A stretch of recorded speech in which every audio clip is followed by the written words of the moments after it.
চ্যানেলটি সাবস্ক্রাইব করে দিবেন আর পাশে থাকা বেল আইকনটি অবশ্যই চাপবেন। আজকে আমি আপনাদের জন্য ঝিঙা আর সিলভার মাছের রেসিপি করতে যাচ্ছি এই গরমে। আজকে কিন্তু আমি আপনাদের জন্য দেখেন ঝিঙা দিয়ে সিলভার মাছ রান্না করে দেখাবো। প্রথমে দেখেন তিনটা ঝিঙা আমি নিয়েছি। এটা আমি প্রথমে কেটে নেব, একটা একটা করে আমি কেটে নিচ্ছি।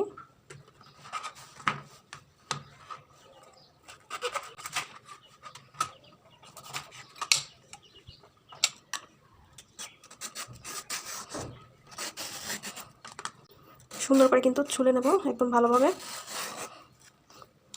বেশি করে আর ফেলে দিবেন না, কারণ ঝিঙার থাকেই আর কি, যদি সব ফেলেই দেন।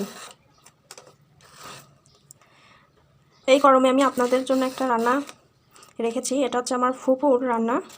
সে কাঁচামরিচ সিদ্ধ করে বেটে তারপরে তরকারি রান্না করতো, অনেক মজা লাগতো। তো সেটাই আপনাদের সঙ্গে শেয়ার করতে যাচ্ছি। এটা কিন্তু আমি অনেক ছোটোবেলায় খেয়েছিলাম, তখন আমি রান্নাও বুঝতাম না সে সময়। তারপর আজকে ট্রাই করব, দেখবো আমার ফুপুর হাতের মতো রান্নাটা হয় নাকি। দেখেন কথা বলতে বলতে কিন্তু আমাদের ঝিঙা ছোলা প্রায় হয়ে গেছে। এভাবে আমি দুইটা ছুলে নেব।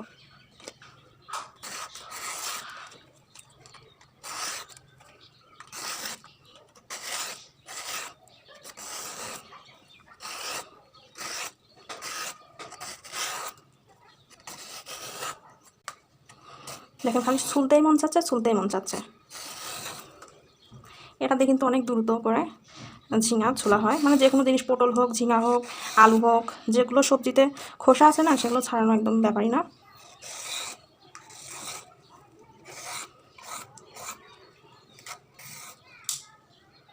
দেখেন ঝিঙা আমাদের ছোলা হয়ে গেছে, এবার আমরা এটা ধুয়ে নেব।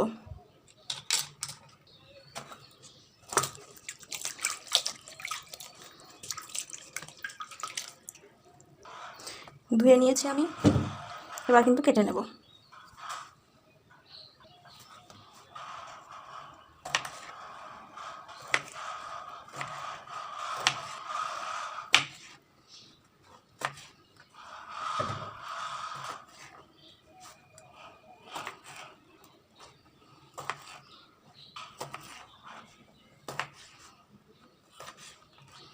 এভাবে আমি সবগুলো কেটে নেব। সবগুলো কাটা হয়ে গেছে, এবার আমি কেটে নেব।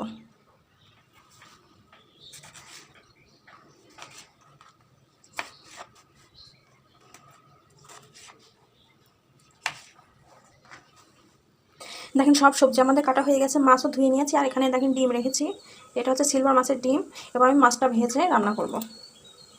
দেখেন মাছটা আমি ভেজে নিচ্ছি। মাছ ভাজি করার আগে মাছের মধ্যে আমি হলুদ, লবণ আর গুঁড়ামরিচ দিয়ে ভালো করে মেখে তারপরে ভেজে নিচ্ছি। দেখেন মাছটা আমি উল্টে পাল্টে কিন্তু ভেজে নিয়েছি, এবার উঠিয়ে ফেলবো, ভাজা আমাদের হয়ে গেছে। প্রথমে আমি তেলটা দিয়ে দিচ্ছি। ওদিকে তেলটা গরম হচ্ছে, এদিকে দেখেন এটা হচ্ছে পেঁয়াজ বাটা, আর এটা হচ্ছে কাঁচামরিচ সিদ্ধ করে বেটে নিয়েছি। প্রথমে আমি পেঁয়াজটা ওখানে দিয়ে দেবো, পুরাটা পেঁয়াজই দিয়ে দেবো তেলের মধ্যে, একটু ভেজে নেব। দেখেন তো পেঁয়াজটা আমি ভেজে নিয়েছি, পেঁয়াজ বাটাটা, এর মধ্যে আমি এখন কাঁচামরিচ বাটাটা দিয়ে দেবো। আমি অর্ধেক কাঁচামরিচ বাটা দিয়ে দিচ্ছি, কারণ এত গরমে ঝাল খাওয়া ঠিক না।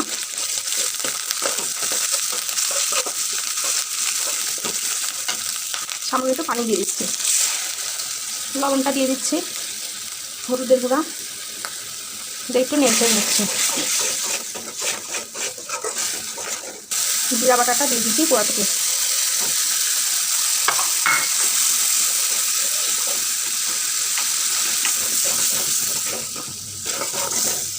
দেখেন মশলাটা আমি অনেক ভালো করে কষিয়ে নিয়েছি। এবার আমি এর মধ্যে ঝিঙা দিয়ে দেবো, ঝিঙা আর হচ্ছে টমেটো দিয়ে দিচ্ছি।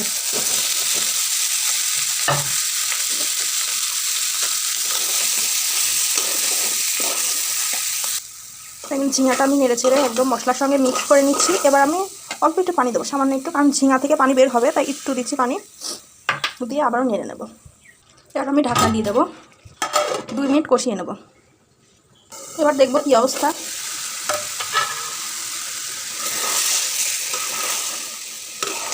একটু নেড়ে চেড়ে নিচ্ছি, আবারও কিন্তু আমি নেড়ে চেড়ে আবারও ঢাকনা দিয়ে রেখে দেবো।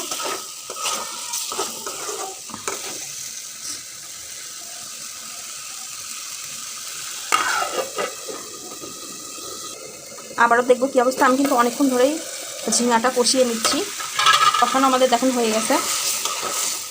এবার আমি এর মধ্যে পানি দিয়ে দেবো।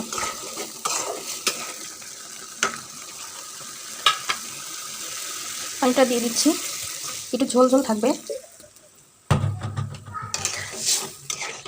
গরমের দিনে কিন্তু ঝোল তরকারি বেশি মজা লাগে, মানে দেখতেও ভালো লাগে, আবার পেটে যাওয়াও শান্তি লাগে।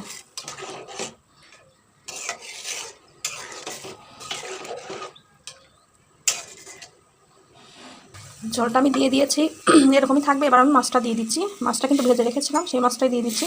প্রথমে মাছের মাথাটা দিয়ে দিচ্ছি আর লেজটা দিয়ে দিচ্ছি। এই দুধটা দিয়ে আগে ভালো করে কষিয়ে নেব, তারপর আবার বাকি মাছগুলো দিয়ে দেবো।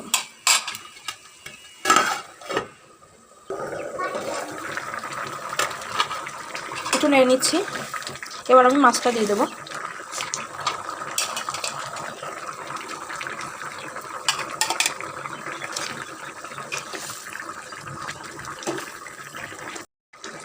এবার আমি সাইডে ডিমটাও দিয়ে দেবো। মাছের ডিম যে রেখেছিলাম এটাও দিয়ে দিচ্ছি সাইডে।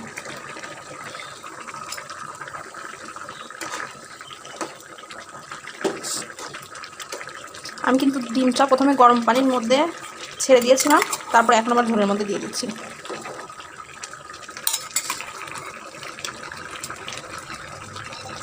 এবার আমি ঢাকনা দিয়ে রাখবো 1 মিনিট। আর চুলার জালটা আমি হাই করে রেখেছি, যাতে ডিমটা ভেঙে না যায়, জমাট বেঁধে থাকে সেজন্য।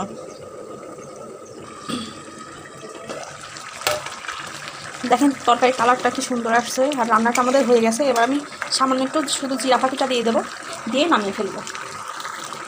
দেখেন জিরা ফাঁকিটা দিয়ে দিলাম, জাস্ট উপর দিয়ে ছিটিয়ে দিলাম। অবশ্যই রান্নাটি আপনাদের ভালো লাগবে। ভালো লাগলে অবশ্যই আমার এই চ্যানেলটিকে সাবস্ক্রাইব করে দিবেন, আর বেশি বেশি করে রান্নাটি শেয়ার করবেন, লাইক করে দিবেন, আর কমেন্ট করতে তো ভুলবেনই না। দেখেন কি সুন্দর হয়েছে। সবাই ভালো থাকবেন। খোদা হাফেজ।